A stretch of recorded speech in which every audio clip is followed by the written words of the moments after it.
The most unchristian motives and sentiments freely masquerade under the guise of Christianity and the sanction of professed Christians. Murder, theft, revenge, lust, assume forms quite generally countenanced by civilized people.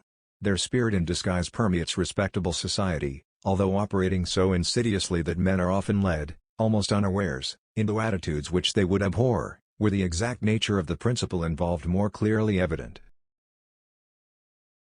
Society is far more seriously threatened by the spirit of Antichrist arrayed, like a wolf in sheep's clothing, in the garb of conventional piety, virtue or material humanitarianism, than by flagrant abuses and glaring vices that are easily detected, and therefore more likely to be estimated at their actual values.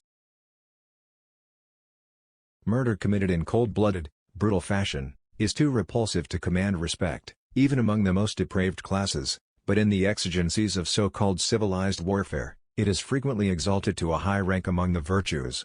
A considerable portion of modern society still endorses the anti-Christian sentiment embodied in the ancient decree whoso sheddeth man's blood, by man shall his blood be shed.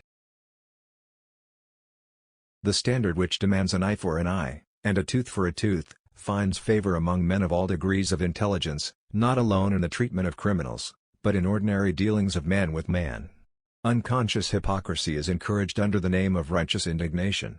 The spirit of theft and gambling flourishes under less offensive names, in our exchanges, and even invades churches and societies organized ostensibly to advance the moral interests of humanity. A majority of the failures of ethical and religious attempts to reform and elevate mankind, have been due to entertaining mixed motives. Ye cannot serve two masters. Every compromise is a surrender. One drop of ink will pollute a whole glass of water. Truth loses its efficacy when mingled with error.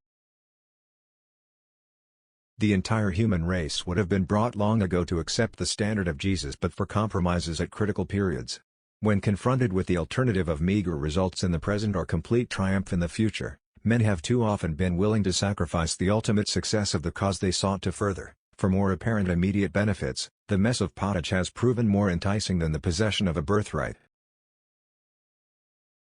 Jesus devoted the greater part of his ministry to establishing the spiritual viewpoint in a dozen lives.